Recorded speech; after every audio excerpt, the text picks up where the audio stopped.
Hello, welcome to Biography TV. If you're new here, please subscribe and turn on the notification so you don't miss our next video. Biography of Haile Selassie I. Haile Selassie I is unarguably one of the notable icons of the 20th century. Named Times Man of the Year in 1931 after delivering an inspiring speech for his nation's liberation before the League of Nations. Worshipped as God-incarnate by hundreds of thousands, was the longest-serving head of state in the world, and was the last of a ruling dynasty that survived thousands of years. His life was nothing short of dramatic and remarkable. Haile Selassie I was born in Ethiopia in a region called Ejersa Gora on the 23rd of July 1892. He was the 225th and last Ethiopian emperor. His father, Ras Makonnen Wolde Michael, was governor of Harar, and Selassie was his only surviving son. Selassie traced his lineage back to Menelik I, who is believed to be the child of King Solomon and the Queen of Sheba. He was educated by private European tutors and raised a Christian. His father passed on in 1906 and he was taken under the wings of his uncle, Menelik II, who did not have a son to succeed him, and Selassie appeared to be the favored successor. He spent his youth at the court of the emperor at Addis Ababa, and there he was exposed to politics and learnt about the use of power. His mastery of detail, hard work, and exceptional memory earned him the position of governor of GaraMuleta in the province of Harar at a very young age. At the age of 20, Emperor Menelik II appointed him as commander of the extensive province of Sidamo. However, when Menelik II died in 1913, his grandson Lij Yasu, not Selassie, succeeded him. Iyasu, though the designated emperor of Ethiopia from 1913 to 1916, was uncrowned. His reputation for shameful behavior and disrespectful attitudes towards the nobles at the court of his grandfather did not help him. Also, the fact that he had some level of association with Islam was considered a treason among the Ethiopian Orthodox Christian leadership of the empire. On the 27th of September 1916, Iyasu was deposed. In the place of Iyasu, the daughter of Menelik II Zewditu was named Empress, while Selassie was given the title of Ras and was made heir apparent and crown prince. In the power arrangement that followed, Selassie accepted the role of regent and became the de facto ruler of the Ethiopian Empire. He was the administrator while Zewditu governed. As regent, Selassie was the symbol of hope for his country and took steps towards transforming Ethiopia into a modern state. Under him, Ethiopia was admitted into the League of Nations in 1923. The following year, in 1924, he embarked on a diplomatic trip to Europe and the Middle East, making him the first Ethiopian ruler to ever travel abroad. Jerusalem, Alexandria, Paris, Brussels, Amsterdam, Stockholm, London, Geneva, and Athens were among the places he visited.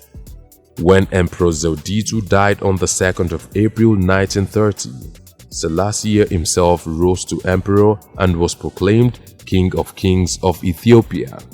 This was actually when he took on the name Haile Selassie, which means Might of the Trinity.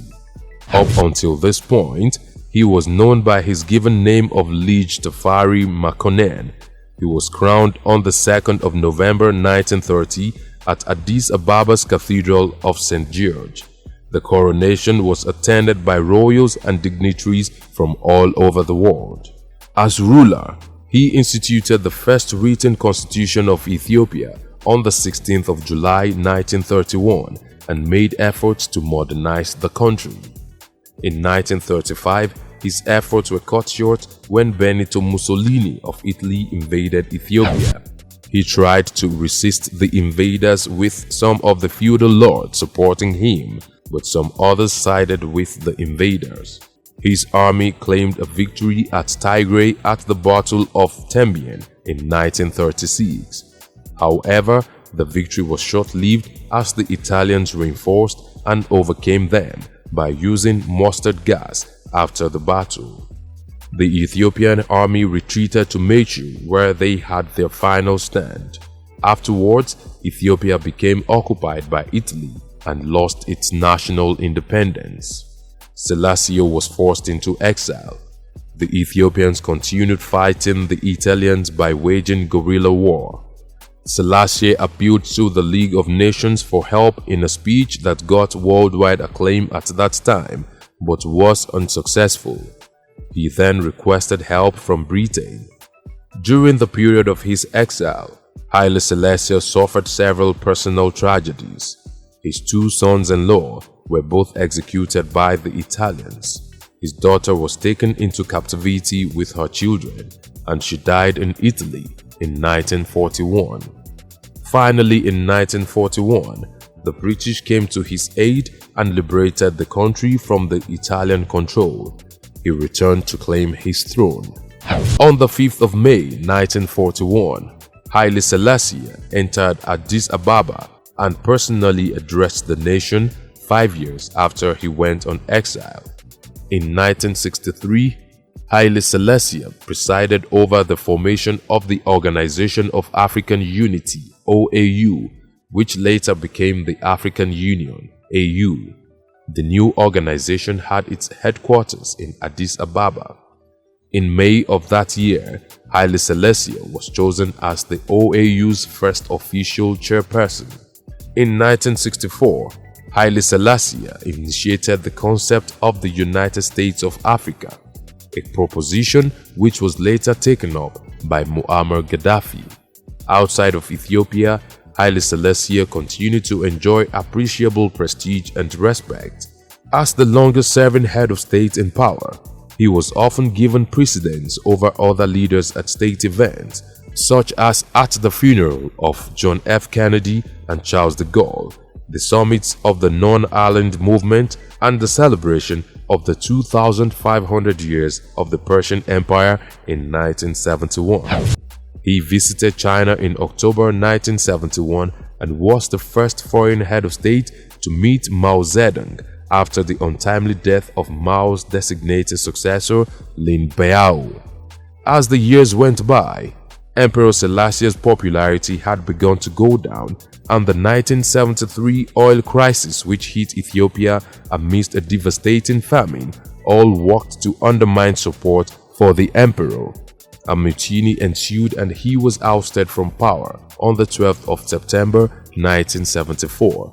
He was kept under house arrest until the time of his death in 1975. Government official reports claimed he had died of a natural cause, but other documents which became widely circulated showed he had probably been strangled to death on governmental orders. His remains were found in 1992, but he did not receive a proper burial until November of year 2000 in Addis Ababa's Trinity Cathedral. Today, Haile Selassie is worshipped as God-incarnate among followers of the Rastafari movement, which is quite popular in Jamaica. Rastafari faith in the divinity of Haile Selassie began after news reports of his coronation got to Jamaica. The movement actually got its name from Selassie's pre-coronation title, Ras Makonnen. Rastafari believed Selassie was the Messiah who would liberate the black race from oppression all over the world. When Selassie visited Jamaica on the 21st of April 1966, about 100,000 Rastafari from all over Jamaica were at the airport in Kingston to welcome the man they considered to be their Messiah. This day is still commemorated by Rastafari and is celebrated as the second holiest holiday after 2nd of November, the Emperor's Coronation Day. The late legendary musician Bob Marley was one of the prominent adherents of the Rastafari faith. What have we missed out of this biography of Selassie? Let's know in the comment section. Will it be ridiculous to subscribe to our channel? If no, please like this video, share and subscribe to our channel.